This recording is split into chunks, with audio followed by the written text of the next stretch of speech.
जी, good evening class. Good evening sir. कैसे हैं आप सब? Good evening sir. जी, वेरी गुड इवनिंग।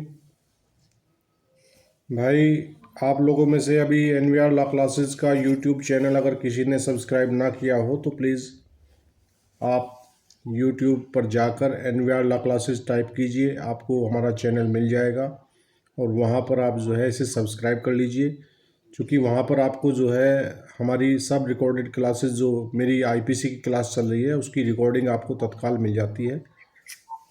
ठीक है जी। तो लास्ट क्लास में हम लोगों ने क्या डिस्कस किया था भाई? सेक्शन नंबर 352 हम लोग पढ़ रहे थे। 52 के बाद आज देखते हैं सेक्शन 353 क्या कहता है।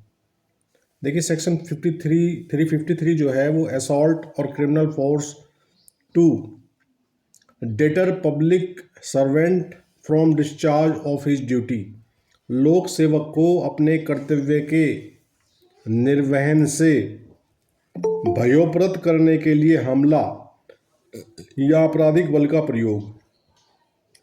लोक सेवक तो आप सभी समझते होंगे, लोक सेवक कौन होते हैं? आईपीसी की कौन सी धारा में हमने लोक सेवक पढ़ा है भाई? 21 में सर। जी, सेक्शन 21 लोक सेवक के विषय में बात करता है। तो 21 21 में। हाँ, 21 बिल्कुल। तो देखिए, 353 बात करता है कि यदि कोई व्यक्ति जो कि लोक सेवक होने के नाते अपने पदीय कर्तव्यों का निर्वहन कर रहा है और कोई व्यक्ति उसको ऐसे उसके पदीय कर्तव्यों के निर्वहन करने से रोकने के लिए उस पर हमला या आपराधिक बल का प्रयोग कोई व्यक्ति करेगा तो उसको सेक्शन 353 से चार्ज किया जाएगा।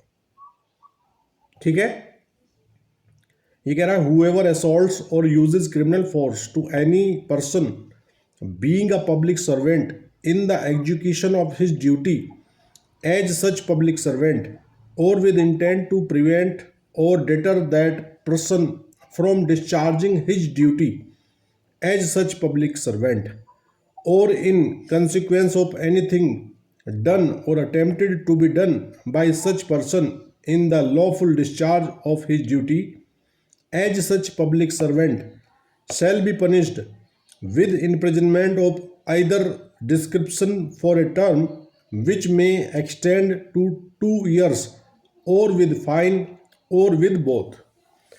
ये कह रहा है भाई, 353 कह रहा है कि जो कोई किसी ऐसे व्यक्ति पर जो लोक सेवक हो, उस समय जब वैसे लोक सेवक के नाते वह उसके अपने कर्तव्यों का निष्पादन कर रहा हो। ये बात महत्वपूर्ण है कि ये धारा तभी लगेगी जब लोक सेवक अपने पदीय कर्तव्यों का निर्वहन कर रहा हो और वहाँ पर उसके साथ कोई आपराधिक बल प्रयोग किया जाए या उस पर हमला किया जाए, तो वैसे व्यक्ति पर ये धारा 353 तभी लगेगी जब वो लोक सेवक अपने पदीय कर्तव्यों के निर्वहन को कर रहा हो और उसको वैसा करने से रोकने के लिए या भयोप्रत करने के लिए, डराने के लिए, धमकाने के लिए कोई व्यक्ति उस पर आपराधिक बल या हमले का प्रयोग करेगा तो इस धारा के तहत दोषी हो जाएगा। जी, क्या कह रहे हैं अजमल जी? आपकी आवाज कट कट के आ रही है। मेरी आवाज सभी को कट के आ रही है या अजमल जी को ही कट के आ रही है? बताइए जरा भैया क्लास मेंबर्स। जी सर, कट के आ रही है सर। यस सर, कट रही है बात आपकी। आवाज कट रही है, एक मिनट जरा। जी, तो क्या बता रहा था मैं कि 353 जब लगेगी जब आप किसी लोक सेवक को उसके पदीय कर्तव्यों के निर्वहन से रोकने के लिए, भयोप्रत करने के लिए उस पर आपराधिक बल का प्रयोग करें या उस पर हमला करें। तो क्या कह रहा है? लोक सेवक के नाते अपने कर्तव्य के निर्वहन से निवारित करे या भयोप्रत करे या ऐसे लोक सेवक के नाते उसके अपने कर्तव्यों के विधिपूर्ण निर्वहन में की गई या की जाने के लिए प्रयत्नित किसी बात के परिणाम स्वरूप हमला करेगा या आपराधिक बल का प्रयोग करेगा, वह दोनों में से किसी भांति के कारावास से जिसकी अवधि 2 वर्ष तक हो सकेगी या जुर्माने से या दोनों से दंडित किया जाएगा। एक चीज़ इसमें बात आई है कि एक तो यह है कि पदीय कर्तव्यों के निर्वहन से हम उसे रोकने के लिए भयोत्प्रत कर रहे हैं। दूसरी बात यह है कि उसने अपने पदीय कर्तव्यों के निर्वहन करते हुए कोई ऐसा कृत्य किया जिसके कृत्य के परिणाम से वो व्यक्ति खुश नहीं है, और तब वो उसको क्या करता है, या तो आपराधिक बल का प्रयोग करता है या उस पर हमला करता है, तो उस पर 353 धारा लग जाएगी। Is that clear? जी। एग्जाम्पल के तौर पे मान लीजिए आप लोग बाइक लेके कहीं जा रहे हैं और बीच में आपको कोई ट्रैफिक कांस्टेबल रोक लेता है, और आप के जो बाइक है उसके कुछ पेपर्स में कमी है या कोई समस्या है, तो वो आपको चालान करने के लिए अपना बुक उठाता है, तो आप जो है उस पर आपराधिक बल या हमला कर देते हैं। तो चूंकि वो अपने पदीय कर्तव्यों के तहत वो काम कर रहा है, उस पर आप यदि आपराधिक बल या हमला करेंगे तो यहाँ कवर हो जाओगे। या फिर उसने चालान काट दिया, उसके परिणाम से आप खुश नहीं हैं जो उसने कृत्य किया, तब भी आप उस पर कोई आपराधिक बल या हमला करोगे तो आप 353 के तहत बुक किए जाओगे। Is that clear? जी। Yes sir. अच्छा, और अगर ऐसे मामले में आपने उसे चोटिल कर दिया तब क्या होगा भाई संदीप? तब कहाँ जाओगे? जी सर। यदि वैसा आपराधिक बल या हमला आपने किया और वैसे किए जाने पर उसको आपने चोटिल कर दिया, तब कौन सी धारा लगेगी? सर 353। 353 तो हम डिस्कस ही कर रहे हैं। मैंने थोड़ा ट्विस्ट किया है। मैंने आपसे सवाल में ट्विस्ट डाल के पूछा है। सैयदा आप बताइए।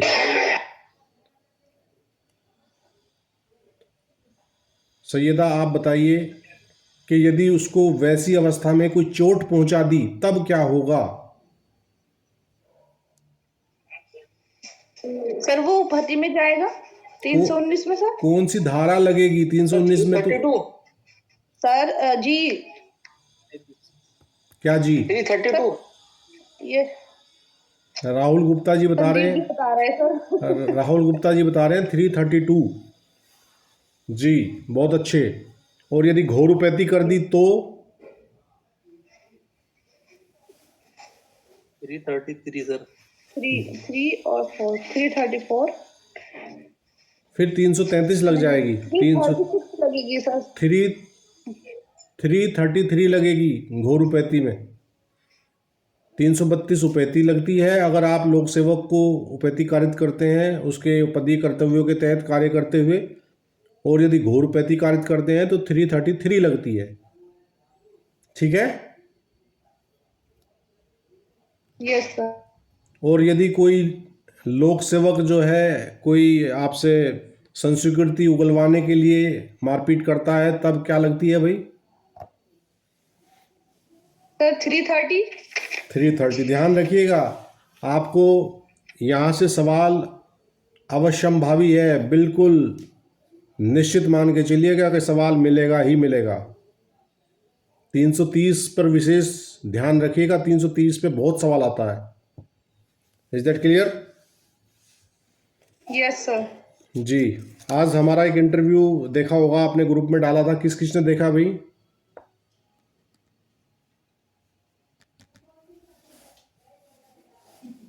जी। सर अभी तक तो नहीं देखा, लेकिन लिंक मिला है, देखेंगे सर अभी। हाँ, उसे देखिएगा भी और अपने मित्रों में शेयर भी कीजिएगा सभी लोग। Yes sir. Yes sir. ठीक है? तो नेक्स्ट जो सेक्शन है, one of the most important section of IPC 354। ठीक है? ये बात करता है असॉल्ट और criminal force to women with intent to outrage her modesty, स्त्री की लज्जा भंग करने के आशय से उस पर हमला या आपराधिक बल का प्रयोग। ठीक है जी। शीतल राज, हमला हमने कौन सी धारा में पढ़ा है? शीतल राज सर 351। और आपराधिक बल की परिभाषा किस धारा में है? कल्पना चौहान।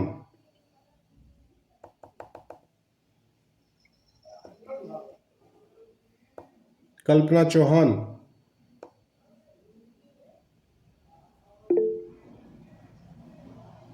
माइक खोल के बताइए, हाथ उठाने के लिए नहीं बोल रहा हूं। जी सर। सर आपने क्या पूछा? क्या पूछा भाई मैंने? आपराधिक बल किस धारा में परिभाषित? कौन सी सेक्शन है? 350। और 349 में क्या बताया है जोया खान? 359 सिर्फ 349 में क्या बताया है जोया खान?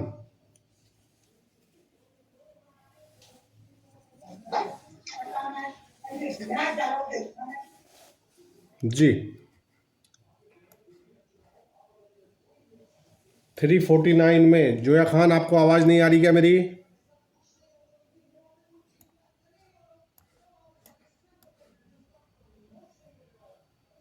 जी रजत शर्मा, मेरी आवाज सुन पा रहे हो तो बताइए। सेक्शन 349 क्या बात करता है आईपीसी का? Rajat Mishra, sorry, Rajat Mishra, can you hear मी?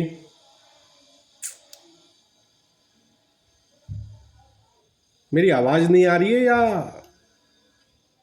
आज तो आ रही है सर, आवाज आ रही है सर।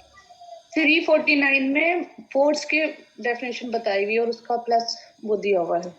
हाँ, बल के बारे में। बल के बारे में। बहुत अच्छे, बहुत अच्छे, वेरी गुड। चलिए पढ़ते हैं 354।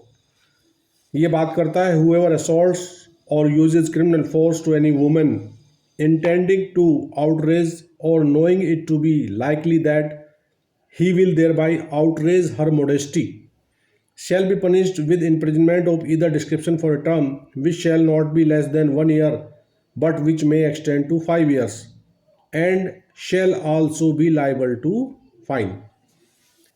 354 बोलती है कि जो कोई किसी स्त्री की लज्जा भंग करने के आशय से, जो कोई किसी स्त्री की लज्जा भंग करने के आशय से या यह संभाव्य जानते हुए कि तद द्वारा वह उसकी लज्जा भंग करेगा, उस स्त्री पर हमला करेगा या आपराधिक बल का प्रयोग करेगा, वह दोनों में से किसी भांति के कारावास से जिसकी अवधि 1 वर्ष से कम की नहीं होगी किंतु जो 5 वर्ष तक की हो सकेगी, दंडित किया जाएगा और जुर्माने से भी दंडनीय होगा। ये 354 कह रहा है भाई। 354 समझ आ गया? जो इंटेंशन है व्यक्ति की वो आउटरेज ऑफ मॉडेस्टी, यानी कि उसकी लज्जा भंग करने का उसका इरादा होना चाहिए, या फिर उसको ये जानकारी होनी चाहिए कि आपका जो ये कृत्य उसकी लज्जा भंग करने के लिए पर्याप्त है। इज दैट क्लियर भाई? जी सर। अब ये जो 354 है इसमें संशोधन किया गया। संशोधन कहाँ से किया गया? दंड विधि संशोधन अधिनियम 2013 का 13 की धारा 6 के द्वारा इसमें 354A, B, C और D धाराएं ऐड ऑन की गई। ठीक है? Is that clear my dear? समझ आ रहा है? जी सर। Yes sir. तो 354A जो है, ए जो बात करती है वो बात करती है sexual harassment and punishment for sexual harassment. ठीक? हिंदी वर्जन कह रहा है लैंगिक उत्पीड़न और लैंगिक उत्पीड़न के लिए दंड। देखिए, एक बहुत महत्वपूर्ण केस है, जिस केस के डायरेक्शन के अनुक्रम में ये धारा आईपीसी में जोड़ी गई। ये केस भी आप लोगों से पूछ लिया जाता है प्रीलिम्स में। कौन सा केस है, किसी को कुछ आइडिया हो तो बताएं प्लीज़। गुल रफ़ीक एडवोकेट हमारे साथ जुड़ी हुई हैं। जी गुल।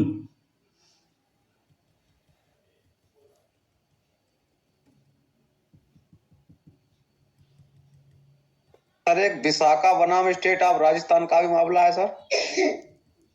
हाँ संजीव जी, मैं अभी सवाल गुल से किया था, आप थोड़ा सॉरी सर, धैर्य रखा कीजिए। जब हम सॉरी सर, मुझे याद नहीं है। हाँ, वो लखनऊ वाली जो कहावत है ना, पहले आप में गाड़ी निकल जाती है। आपने याद नहीं है बताने में भी इतना समय लगा दिया कि संजीव कुमार जी गाड़ी में चढ़ के निकल लिए। जी, सही जवाब है आपका संजीव कुमार जी, बहुत बढ़िया। Vishakha versus state of Rajasthan का केस है ये। 1997 का केस है, नोट डाउन कर लीजिए इसको, वेरी वेरी इंपॉर्टेंट केस है। और ये जो धारा 354A है, ये उसी के केस में दी गई गाइडलाइन को यहाँ धारा के रूप में जोड़ा गया है। ठीक है सर केस का नाम रिपीट कर दीजिए प्लीज। हाँ, मैं बोल रहा हूँ, आप लोग लिख लीजिए, Vishakha versus state of Rajasthan, Vishakha. ठीक है, और ये केस AIR 1997 का केस है, 1997। और ये कार्यस्थल पर महिलाओं से यौन उत्पीड़न के मामले के तौर पे भी जाना जाता है। इस केस को ऐसे भी पूछ लिया जाता है। देखिए, जो वर्किंग लेडी हैं, वर्किंग लेडी जो अपने कार्यस्थल पर काम करती हैं, तो वहाँ उनके जो सहयोगी पुरुष हैं, उनके द्वारा उन महिलाओं का सेक्सुअल हरेसमेंट किया जाना जो है, वो एक सामान्य सी बात हमारे इस देश में है। अभी आप लोग, एक मामला उछला हुआ है सेक्सुअल हरेसमेंट से संबंधित, कौन बताएगा कौन सा मामला चल रहा है आजकल? ब्रजभूषण सांसद वाला, कुश्ती पहलवान वाला। तो आप अंदाज़ा लगा लीजिए, आप इस बात से अंदाज़ा लगा लीजिए कि जब जो महिला पहलवान हैं बेचारी, वो अपने आप को सिक्योर नहीं कर पा रही हैं इस कृत्य से, तो एक सामान्य जो महिला है, तो पहलवान महिला है, तो उठा के उसको सर पे से दे के क्यों नहीं मारा उन्होंने? पर चूंकि वो अथॉरिटी है, समस्या तो वो आती है ना फिर कि ही इज अथॉरिटी, वो कुश्ती संघ के अध्यक्ष हैं, है ना। भले ही वो कुश्ती के आसपास से कभी निकले ना हो जिंदगी में। इस देश के कानून के कमाल देखिए आप कि यहाँ जो बोर्ड के अध्यक्ष और सेक्रेटरी बनेंगे, वो ऐसे लोग बनेंगे जिन्होंने कभी गिल्ली डंडा भी ना खेला हो। BCCI के सेक्रेटरी कौन है आज की डेट में, पता है आप लोगों को? जय शाह। वो जय शाह सेक्रेटरी क्यों है? क्योंकि वो अमित शाह के सुपुत्र हैं। उसके अलावा उनका क्रिकेट में कोई योगदान नहीं है ना। इससे पहले वो एक ललित मोदी थे ऐसे ही। हाँ, ये सब राजीव शुक्ला, शरद पवार, ये सब पॉलिटिकल पोस्ट बना के रख दी है इन लोगों ने। जबकि होना ये चाहिए कि जिस भी खेल का संघ हो, उस खेल के संघ के अध्यक्ष सेक्रेटरी कम से कम उस खेल को खेलने वाले लोग ही तो बनने चाहिए।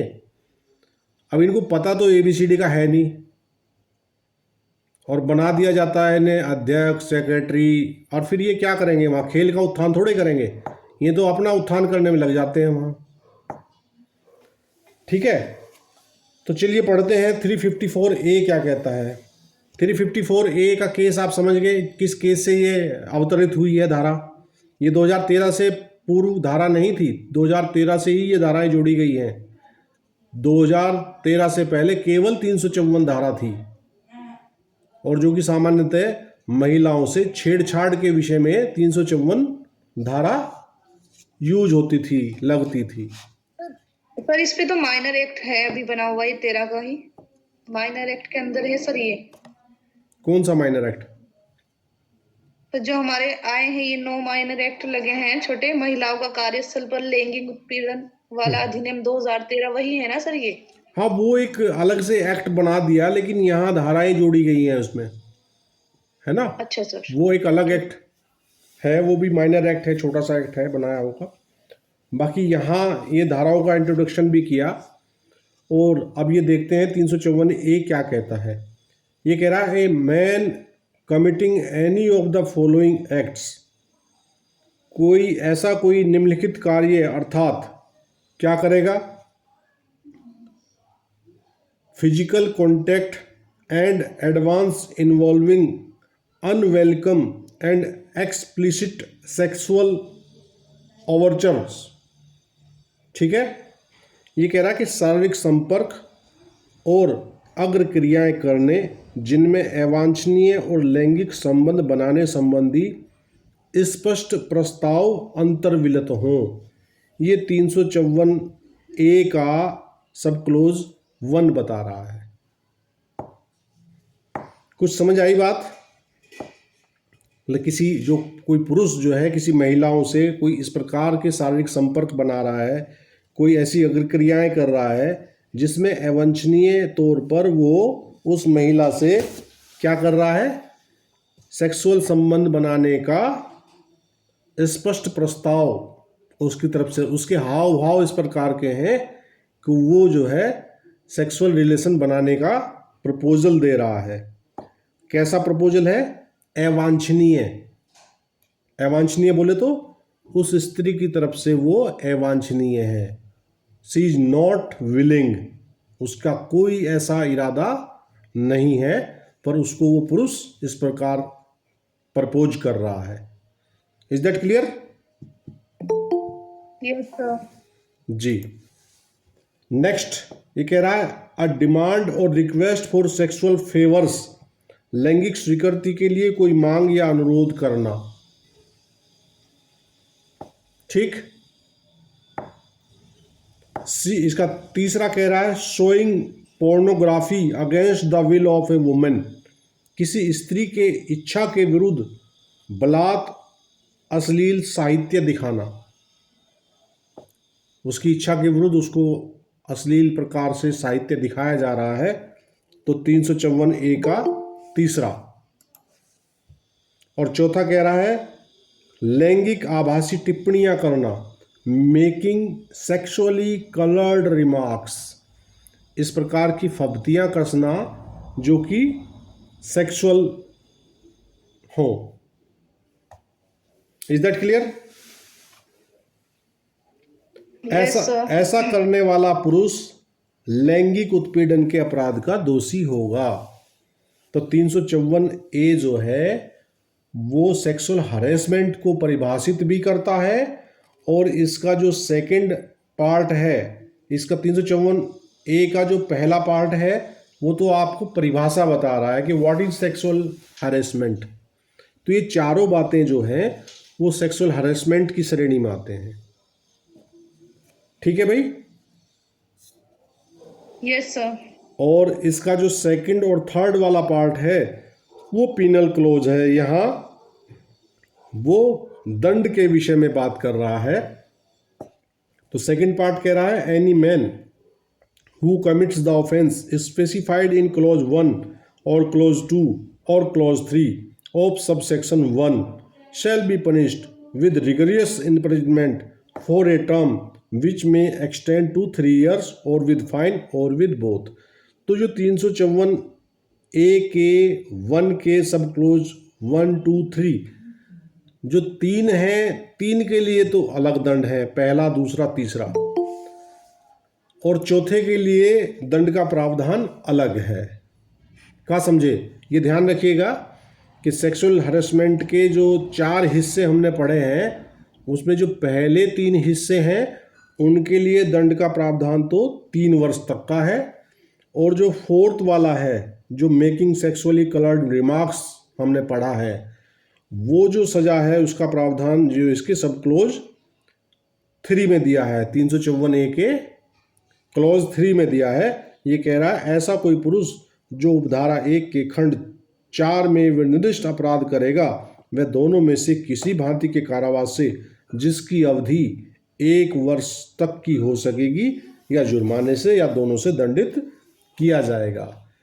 तो इसका अर्थ ये हुआ कि जो हमने फर्स्ट सेकंड थर्ड में जो पढ़ा है, जो इसके सब क्लोज फर्स्ट सेकंड थर्ड हैं, ये जो क्राइम है ये थोड़ा ग्रीवियस है, मतलब ये भारी किस्म का क्राइम है, इसलिए इसके लिए 3 वर्ष का प्रावधान किया है।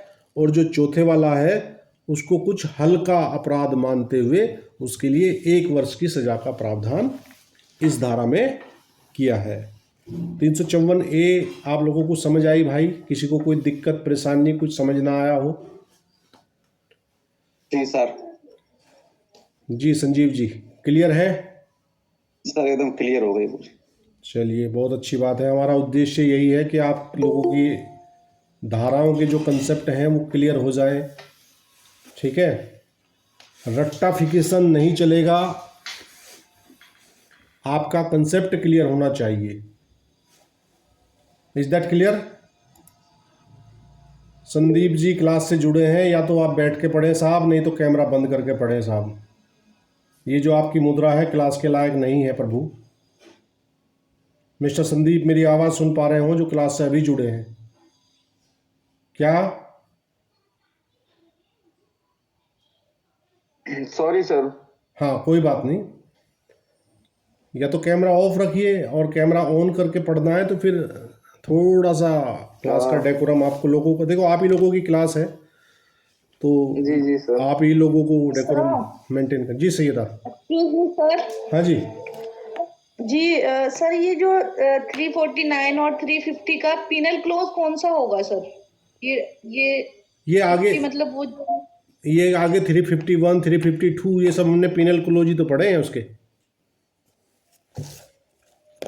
सर 351 में, हाँ 1 में तो हमला बताया है, और 352 353, ठीक है ना, 354 ये सब उसी का तो चल रहा है हिस्सा। मतलब सर उसी में जॉइंट नहीं है, ओनली डेफिनेशन बताई हुई है इसमें। हाँ, बल ये की और आपराधिक बल की अलग देखिए ये जो धाराएं हम पढ़ रहे हैं 354 में भी क्या आया है, हमला या आपराधिक बल का प्रयोग, ओके सर, है ना? ओके हाँ ठीक है सर। हाँ, तो ये उसी का वर्धित रूप है। अलग अलग प्रकार के आपराधिक मानववध और सॉरी आपराधिक बल और हमले ये इस प्रकार से बताए गए हैं आगे। ठीक है सर। जी जी जी। अगली धारा 354B पे चले जी। Yes sir. हाँ ये बोलता है भैया, असॉल्ट और use of criminal force to women with intent to disrobe any man who assaults or uses criminal force to any woman or abets such act with the intention of disrobing or compelling her to be naked shall be punished with imprisonment of either description for a term which shall not be less than 3 years but which may extend to 7 years and shall also be liable to fine। देखिए आप लोगों ने बहुत सारी ऐसी खबरें सुनी होंगी कि महिला को निर्वस्त्र करके गांव में घुमा दिया, है ना? इस तरह के जो मसले होते थे, उन मसलों के लिए हमारे पास आईपीसी में 354 के अलावा और कोई धारा थी नहीं 2013 से पहले। उन लोगों पे क्या लगता था, 354 लग जाती थी। 354 बेलेबल ऑफेंस था, उनकी बेल भी आसानी से हो जाती थी, सज़ा का भी प्रावधान कुछ नहीं था। और फिर होता क्या था कि वो दबंग लोग होते थे, दबंग लोग होने के नाते वो एकदम वो जो महिला जिसको बेचारी को निर्वस्त्र करके घुमाया जा रहा है उसकी आप सामाजिक हैसियत का अंदाज़ा लगा ही सकते हैं, है ना? Yes sir. वो कहावत है ना, कमज़ोर की जोरू सबकी भाभी और ठाड़े की जोरू सबकी माँ।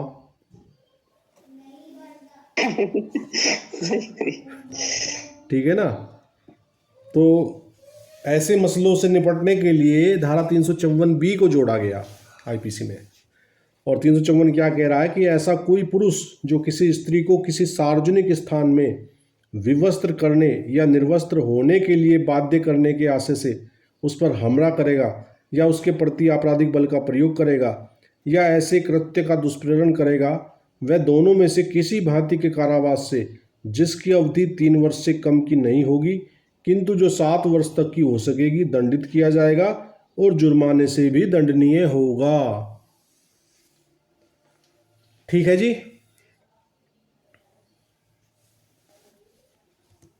कोई डाउट किसी किस्म का?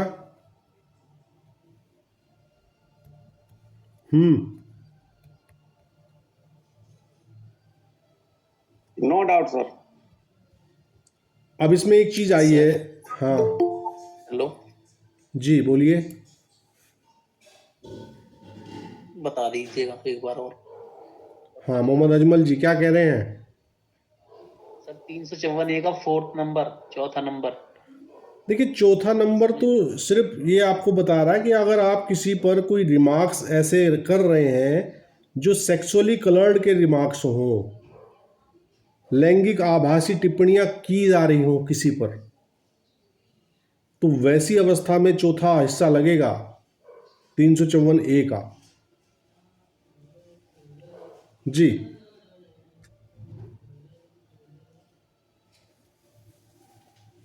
मेकिंग सेक्सुअली कलर्ड रिमार्क्स, भाई किसी पर भद्दी फब्तियां कसना जो सेक्सुअली कलर्ड रखती हो, तो वैसी अगर किसी पर कोई रिमार्क्स करेगा बंदा तो 354A के फर्स्ट पार्ट के चौथे सब क्लोज में आएगा। क्यों अजमल जी, समझ आ गई? कोई दिक्कत परेशानी? क्या समझ नहीं आ रहा आपको इसमें, ये बताओ। सर जी जैसे किसी की सर कोई स्त्री है जिसके घर में प्रथा हो घूंघट की, अगर उसका जबरदस्ती घूंघट हटा दिया जाए, क्या सर वो इसके अंतर्गत आएगा? नहीं, घूंघट हटाने के लिए तो इलस्ट्रेशन पढ़ा है हमने पीछे, वो तो उसमें आएगा। किस में आया था वो?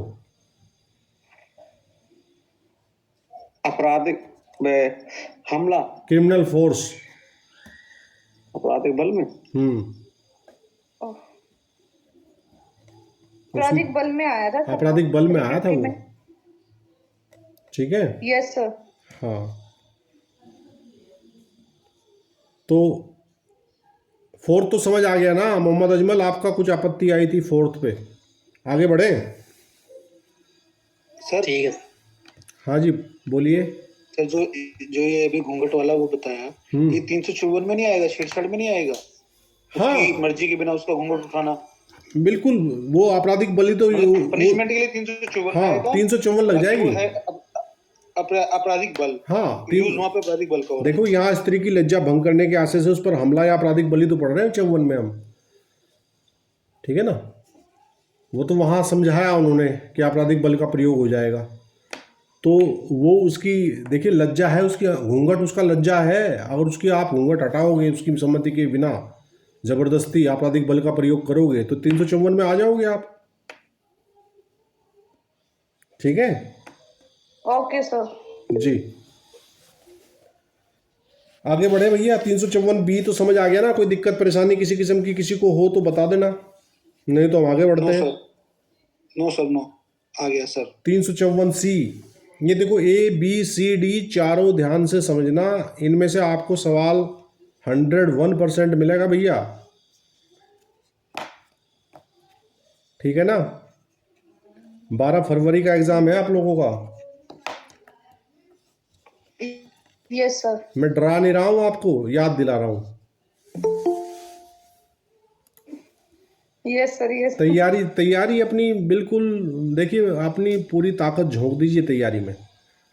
आपको इस बात का मलाल नहीं होना चाहिए। सफलता है, सफलता तो ऊपर वाले के हाथ है और आपकी मेहनत भी रंग लाएगी, ऐसी बात नहीं है। लेकिन आपको ऐसा पश्चाताप नहीं होना चाहिए कि मैं और बेहतर तैयारी कर सकता था और मैंने नहीं की। Is that clear? Yes sir. हाँ, अब ये देखिए कि जैसे जैसे परीक्षा नज़दीक आ रही है, क्लासरूम में स्ट्रेंथ घट रही है। मुझे इस बात का बड़ा ताज्जुब होता है कि स्ट्रेंथ घटने का क्या रीज़न है, आई डोंट नो, है ना। या तो हम लोग सही नहीं पढ़ा रहे, एक रीज़न तो ये हो सकता है ना।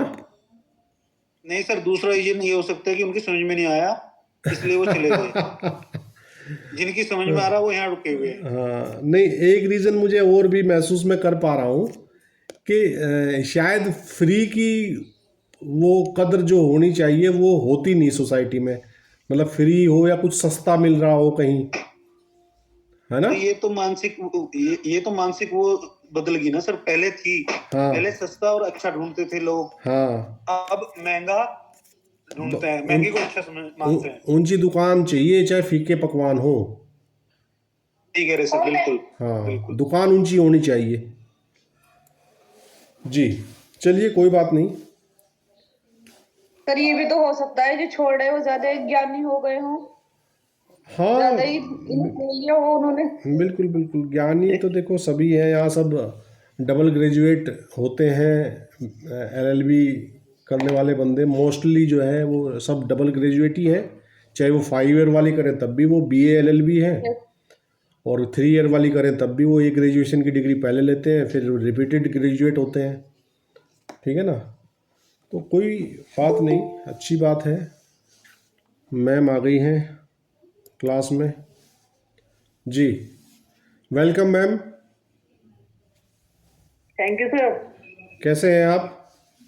बढ़िया बढ़िया।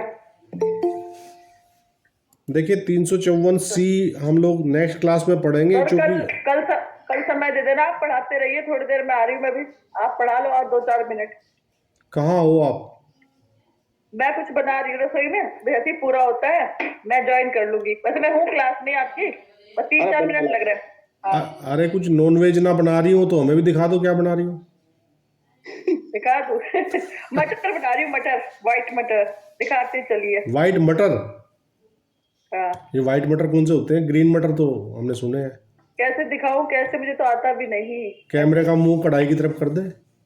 ये देखिए सर, भाई सब वाह, बच्चों को दिख रहा होगा। हाँ मुझे भी दिख ये रहा है, मटर बनते हैं ऐसे। मुझे भी दिख दिख रहा रहा है। है, लो भाई बच्चों, तुम्हारे साथ साथ पढ़ाने के काम कर रही हूँ मैं। डिनर कर लो भाई सब, जिसने ना करा हो। दिस इज माय रसोई। भाई वाह, भाई वाह, very nice ma'am, very nice. अरे तो राजा महाराजे तभी लोग तुम लोग हैं। फ्री में पढ़ा रहे हैं, बहुत ज्यादा अमीर है, उन्होंने बत्ता बांध रखा है। हमारे फ्री पढ़ाने पे तो बहुत ऑब्जेक्शन भी आ रहे हैं भाई। हाँ तो आप सर कर दो ना से। क्या? क्यों सर? आप तो ले लो। क्या कह रहे हैं आमना जी? मैं कह रही हूँ अगर ऑब्जेक्शन आ रहा है तो उनसे पूछ लो, तो बादाम भी मेरे से खाना चाह रहे हैं, इतने पहलवान बच्चे हैं हमारे। अरे बादाम की बोरी मैं भिजवा खिलाऊंगी देंगे। सबको, एक दिन आ जाओ, सबको बढ़िया से खाना खिलाया जाएगा, बादाम बादाम सब मिलेंगे, एक आध दिन तो खिला ही सकती हूँ ना। अरे वो इनका प्रोग्राम तो मैंने बना रखा है, अभी इनका पेपर हो जाने दो। जो पैसों वाली बात बोल रहा है, मुझे लग रहा है कि वो लेता भी नहीं है क्लास, फोन है वो। नहीं, अच्छा देख लो, बच्चे जासूसी कर ली पूरी। नहीं, वो पुराना स्टूडेंट तो है सर का, जब ये यहाँ पे क्लास चलती थी, बट इस वाली क्लास ये फ्री क्लास में वो कभी भी नहीं आए शायद। वैसे एक बात बताओ, मैंने भी कई बार मैसेज डाला सर कि भैया पेड क्लास चल रही है, एक बच्चे ने सांस नहीं ली, तो बच्चे जो है फ्री में पढ़ेंगे, हम फ्री में पढ़ा देंगे, कोई दिक्कत। अरे कोई दिक्कत नहीं है। वो मैं तो ये कह रहा हूँ कि इनका 12 फरवरी का एग्ज़ाम हो जाए ना, उसके बाद फिर हम लोग पिकनिक एंजॉय करेंगे, एक दिन चलेंगे सब, है ना। चलिए सर, लेके जाइए अपने बच्चों को पिकनिक। अरे आपको पहले लेके चलेंगे, बच्चे अरे बच्चों के साथ मैं नहीं जाती सर, मैं तो बड़ों के साथ जाती। पूरी टीम चली, ये सब बड़े ही हैं, यहाँ बच्चा कोई नहीं है। ये बच्चे वहां पर रोने लगेंगे, कौन इन्हें संभालेगा? आप जी जी, संभालिए, आप इनके डैडी बनिए। चलो आ रही मैं क्लास में, सब कंटिन्यू कीजिए, 2-4 मिनट में आ रही बस। हाँ आ जाओ आ जाओ आ जाओ, तब तक मैं इनको समझाता हूँ कुछ बच्चों को। ठीक ठीक। जी, वोवेरिज्म को सेक्शन हम लोग पढ़ लेते हैं, इसको डिस्कस जो है एलेबोरेट जो इसको करेंगे वो हम नेक्स्ट क्लास में करेंगे। दृश्य रतिकता, ये हिंदी शब्द है, इसका शब्द को समझने में ही टाइम लग जाता है। वोवेरिज्म इसको इंग्लिश में बोला गया है, और हिंदी में इसको क्या बोला गया है? क्या बोला है सैयदा? जी सर, सर दृश्य रतिकता। दृश्य रतिकता, जी सर। रति शब्द डाला गया है इसमें बीच में, रति। Yes sir. ठीक है ना। ये कह रहा है एनी मैन हु वॉच और captures the image of a woman engaging in a private act in circumstances where she would usually have the expectation of not being observed either by the perpetrator or by any other person at the behest of the perpetrator or ये क्या है, disseminates such image shall be punished on first conviction with imprisonment of either description for a term which shall also क्या है, which shall not less than 1 year but second or subsequent conviction with imprisonment of either description for a term which shall not be less than 3 years but which may extend to 7 years and shall also liable to fine। तो दृश्य रतिकता कह रहा है कि ऐसा कोई पुरुष जो कोई ऐसी किसी स्त्री को जो उन परिस्थितियों के अधीन जिनमें वह यह प्रत्याशा करती है कि उसे अपराध करने वाला या अपराध करने वाले के कहने पर कोई अन्य व्यक्ति देख नहीं रहा होगा, ये ध्यान रखिए। ठीक है, किसी प्राइवेट कृत्य में लगी किसी स्त्री को एक टक देखेगा या उसका चित्र खींचेगा, ठीक है,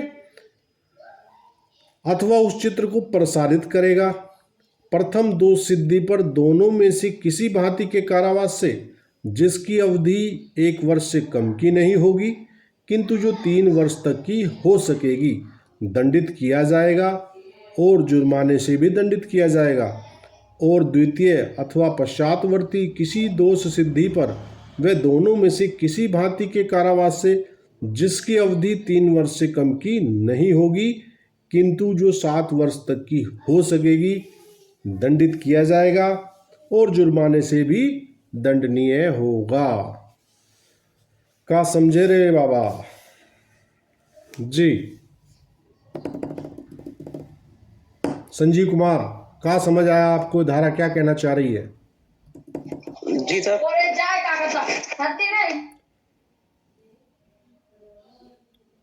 संजीव जी, ऐसे शोर शराबे में कैसे पढ़ पाते हो भैया? पीछे से रनिंग कमेंट्री आती है माइक खोलते ही आपके।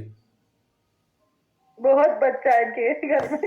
अरे नहीं सर, एक ही बच्चा है, वो असल में वो फोन मांग रहा था। शुक्र है, बच्चा संजीव सर जैसा है वो भी। शुक्र है आपने एक ही पैदा किया, ऐसे 2-4 पैदा कर लेते तो अड़ोसी पड़ोसी का जीना आराम हो जाता। एक ही काफी है। चलिए, बच्चे तो होते ही हैं शरारती, कोई बात नहीं। जी, क्या समझे 354C का जो हमने ये पढ़ा, इसका क्लॉज जो है, जो कि इसकी परिभाषा भी बता रहा है वोवरिज्म क्या है और इसका दंड भी बता रहा है, यानी कि इसकी पिनल क्लॉज भी यही है और इसकी डेफिनेशन क्लॉज भी यही है। तो ये है सर, मतलब हाँ। कोई पुरुष दूसरे मतलब किसी महिला को कटकटे मतलब लगा करके एक नजर से देखता है, मतलब देखता रहता है, मतलब अरे वो देखता है किस कंडीशन में, ये भी तो देखो ना आप सर। यदि अगर वो महिला कोई काम कर रही हो, कोई प्राइवेट जॉब में या फिर कहीं काम कर रही हो कुछ इस तरह से, प्राइवेट जॉब, किसी बैंक में कोई महिला कर्मचारी है, हाँ। वहाँ पे कोई कैश डिपॉजिट करने गया तो कैश डिपॉजिट करने और टकटकाने लगे मैडम को, उन महिला कर्मचारी को। भाई वो किसी प्राइवेट काम मींस कि वो कपड़े चेंज कर रही होगी, वॉशरूम यूज कर रही होगी, ये टाइप का बताया गया कि वो व्यक्ति उसको फील हो रहा है कि वो प्राइवेसी मेंटेन कर रही है और कोई उसको डिस्टर्ब कर रहा है, छुप के देख रहा है, उसका फोटो खींच रहा है, मोबाइल के थ्रू पिक्चर बना रहा है और वो सोच रही है कि वो प्राइवेसी में है, विद इन वॉल से वो कपड़े बदल रही है, ट्रायल रूम में है, सपोज वॉशरूम में है, या कहीं पे घर पे भी कोई उसका मोबाइल से ले रहा है टेनेंट या फिर लैंडलॉर्ड, तो वहां पे ये धारा लागू हो जाएगी। जी जी जी बिल्कुल। प्राइवेट कृत्य से मतलब यहाँ प्राइवेट जॉब से नहीं है कि वो प्राइवेट बैंक में जॉब कर रही है या वो सरकारी जॉब कर रही है, ये वाला वो वाला प्राइवेट और गवर्नमेंट वाला मामला नहीं है यहाँ उसके नहा रही है, कपड़े चेंज कर रही है, या फिर वॉशरूम यूज कर रही है, कुछ भी कर रही है, अपना कुछ इंटरनल अपना काम कर रही है जो लोगों के सामने हम नहीं कर सकते। बिल्कुल बिल्कुल बिल्कुल बिल्कुल बिल्कुल बिल्कुल। इसका एक्सप्लेनेशन नंबर 1 में इसने साफ साफ बताया है, ये कह रहा है कि for the purpose of this section private act includes an act of watching carried out in a place which in the circumstances would reasonably be expected to provide privacy and where the victim's genitals है ना, posteriors or breasts are exposed or covered only in underwear, or the victim is using a lavatory, or the victim is doing a sexual act that is not of a kind ordinarily done in public। ये जो इसका स्पष्टीकरण 1 है, इसने बताया है कि क्या प्राइवेट एक्ट है, जो प्राइवेट कृत्य हम इधर पढ़ के आए हैं 354C में, उसके विषय में ये बात करता है। ये कह रहा है कि इस धारा के प्रयोजनों के लिए प्राइवेट कृत्य के अंतर्गत ऐसे किसी स्थान में देखने का कार्य किया जाता है जिसके संबंध में परिस्थितियों के अधीन युक्तियुक्त रूप से यह प्रत्याशा की जाती है कि वहाँ एकांतता होगी, ठीक है, और जहाँ की पीड़िता के जननांगों, नितंबों या वक्षस्थलों को अभिदर्शित किया जाता है या केवल अधोवस्त्र से ढका जाता है, अथवा जहाँ पीड़िता किसी शौच घर का प्रयोग कर रही है या जहाँ पीड़िता ऐसा कोई लैंगिक कृत्य कर रही है जो ऐसे प्रकार का नहीं है जो साधारणतः सार्वजनिक तौर पर किया जाता हो। Is that clear? यहाँ से आप लोगों को प्राइवेट एक्ट समझ आ गया? बिल्कुल सर, मैं भी आ गई। मोस्ट वेलकम मैम, आपका बहुत बहुत स्वागत। इसका स्पष्टीकरण 2 भी मैं समझा देता हूँ, फिर D हम कल पढ़ेंगे। पढ़ा दो हाँ, आप पढ़ा दो सर। कोई 2 कह रहा है कि where the victim consents to the capture of the image or any act but not to their dissemination to third persons and where such image or act is disseminated such dissemination shall be considered an offense under this section। देखिए इसका स्पष्टीकरण 2 ये कह रहा है कि कई बार पीड़िता अपने ऐसी जो परिस्थितियां हैं जो अभी स्पष्टीकरण 1 में हमने पढ़ी है, उनको अपनी सम्मति दे देती है किसी को चित्र खींचने के लिए। आप लोगों ने बहुत सारे ऐसे मामले सुने होंगे कि प्रेमिका ने प्रेमिका के जो अंतरंग कुछ फ़ोटो ले लिए, उसे बेचारी को प्रेशर में लेके या जैसे भी लेके, तो उसने उसे अनुमति दे दी, वो कहीं उसे प्यार का झांसा दिया या प्यार का वास्ता दिया। इस तरह के बहुत सारे मामले आपने देखे होंगे कि वीडियोस या पिक्चर्स ऐसी हैं कि उसने कंसेंट दे दी, उस पर तरस खा के। महिला जो है ना वो कोमल स्वभाव की होती है थोड़ी, तो उन्होंने वहाँ दे दी अपनी अनुमति। अब उसने अनुमति तो केवल उसको दी थी ना कि भाई चल तू पिक्चर रख ले अपने मोबाइल से, खींच ले फ़ोटो, लेकिन उसने उसके लिए केवल अनुमति किया था। वो अब अगर उसको आगे प्रसारित कर रहा है तो उसको आगे प्रसारित करते ही इस धारा के तहत अपराध बन जाएगा। उसकी वो जो सम्मति उसने दी थी, वो सम्मति केवल उस तक थी, जैसे ही उसने थर्ड पर्सन को वो प्रसारित किए, सम्मति शून्य हो जाएगी और इस धारा का अपराध बन जाएगा। इज दैट क्लियर भाई? किसी को डाउट, किसी किस्म का कुछ समझ ना आया हो? सर ये मतलब ये वो कह रहा है कि मतलब उसने एक पर्सन को दी थी, लेकिन उस चीज को मतलब अदर पर्सन भी कर लेते हैं, मतलब कैप्चर वगैरह। तो ना कैप्चर वगैरह अदर पर्सन नहीं कर रहा है, वो हरामी कर रहा है जिसे उसने सम्मति दी थी। अच्छा, वो मतलब उसे वो भी उसी ने डिच किया उसको, नेट पे डाल के, हाँ नेट पे डाल दिया, अपने दोस्तों में बांट दिए फोटो, ठीक है ना? तो फिर तो उसके अगेंस्ट ही होगा। ठीक है, हाँ चलिए मैम प्लीज कम इन। चलिए ओवर टू आमना हाशमी जी। चलिए संविधान पे आ जाइए।